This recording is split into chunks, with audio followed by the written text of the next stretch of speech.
제목 그대로입니다. 민주당이 비례대표 위성정당에 참여하기로 한 진보당에 울산 지역구를 양보하기로 했습니다. 일단 화면부터 만나보겠습니다.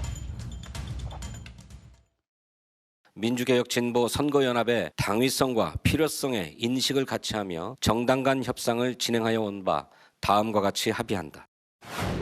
진보당은 22대 총선 후보 출마 선언을 하며 윤석열 정권 심판의 최전선에서 국민이 승리하는 총선을 만들겠다 국민들께 약속드렸습니다. 그리고 오늘 전국적 반윤 연합이라는 결실을 국민들께 드립니다. 연합정치의 힘으로 민주진보 정치가 22대 국회를 반드시 민생 우선의 개혁 국회로 끌어가겠습니다. 반드시 승리합시다. 진보당 상임선거대책위원장 윤희숙, 새진보연합 상임선거대책위원장 용혜인. 서로 번갈아 가면서 서명하겠습니다.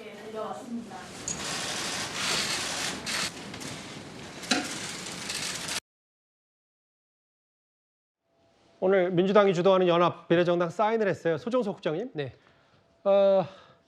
울산 북구 후보, 여기 지금 현직 민주당 의원인데 조금 전에 이성원 의원인가요? 탈당한다고 하던데 진보당에 양보한다. 그리고 비례 후보도 한 진보당에 3석 준다.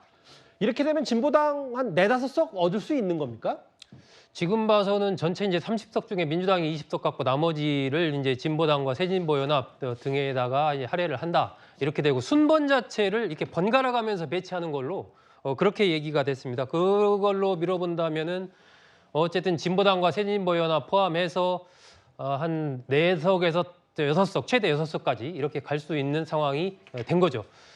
이것이 이제 진보당이 이제 과거 통진당의 후신으로 이렇게 알려져 있고 굉장히 강하게 뭐 국보법 폐지라든지 이 정권 퇴진 이런 것들을 주장했던 그러한 이 단체이기 때문에 거기에 대해서 과거에 이제 통진당이 국회에 진출할 때 민주당과의 어떤 단일화를 통해서 진출하는 데 상당히 역할을 했던 것처럼 이번에도 마찬가지로 진보당이 국회에 진출할 수 있는 길, 이 부분을 이제 민주당과 연합하는 방식을 통해서 진출을 하게 되는 거죠.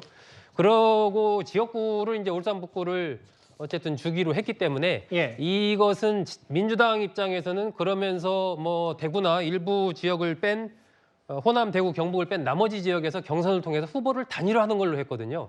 그래서 일부 지역을 배려를 해주고 나머지 지역에서 이 경선을 통한 여론조사를 통한 단일화를 통해서 민주당 후보로의 어떤 단일 대우를 가져가려고 하는 그런 생각, 그리고 나아가서 대선 국면에서까지를 내다본 이른바 그런 측면에서 이번에 연대를 했고 그 일정하게 민주당이 배려를 하면서 이 진보 세력의 국회 진출 길을 좀 터주는 이런 상황이 됐는데 향후에 또 국회에 진출했을 때 이것이 여러 가지로 과거에 강한 어떤 주장을 내왔던 그런 측면이 있기 때문에 그 부분도 좀 봐야 될 포인트가 아닌가 싶습니다. 제가 지금 바뀐 화면 설명을 먼저 해드려야 될 게 저희가 왜 통진당의 후신 아니냐, 후신격, 후신 의혹이라고 하고 있냐면 뭐 대체적인 시각은 뭐 김재현 전 의원이나 이런 인물들이 여기 진보당에 있기 때문에 후신 맞다라고 말하고 있지만 이 진보당 측 얘기는 우린 이석기 전 의원이 지금 당원 신분이 아니기 때문에 후신이라고 하는 건 지나치다라고 얘기했어서 제가 의혹이라는 걸 덧붙였거든요.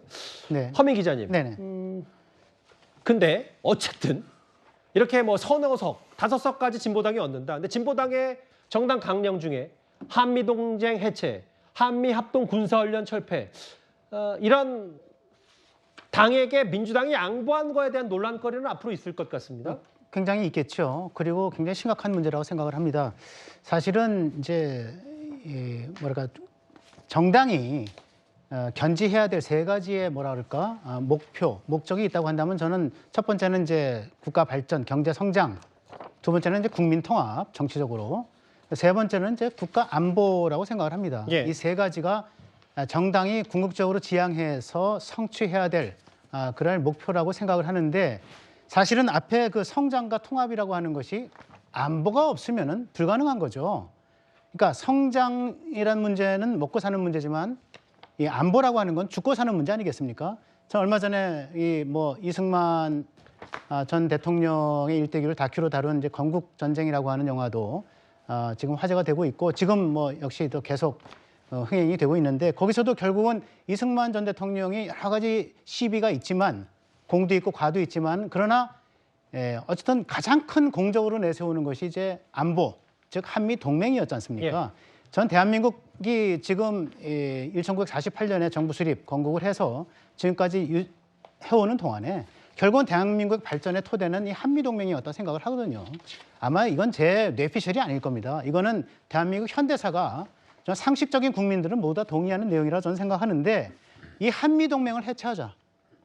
그리고 한미 연합 군사 훈련을 폐지하라라고 하는 주장은 사실은 참 민망하게도 북한 이 정권의 주장과 일맥상통한 거죠. 그래서 뭐 통진당 후신 의혹이라고까지 뭐 이렇게 참 친절하게 채널에 의해서 설명을 해주셨지만은 네, 통진당 후신 의혹이든 통진당 후신이든 어쨌든 간에 이 헌법재판소에서 이 뭐랄까 이 대법원이죠. 대법원에서 판결로 해서 해체된 그런 정당 아닙니까? 예, 그 정당의 후신 의혹을 받고 있는 이 정당에 이게 아마 3석이 될지 4석이 될지 이러한 의석을 그 소중한 국회의원 의석을 나눠준다고 하는 것은 굉장히 위험스럽고 참 걱정스러운 일이다 이렇게 생각을 합니다. 사실 이 비례대표 이 선거제는 선거제 시작부터 그리고 그 작업, 연합, 뭐 비례 나눠 먹기 아니냐 여러 논란이 계속 이어질 것 같습니다. 7위까지 만나봤습니다.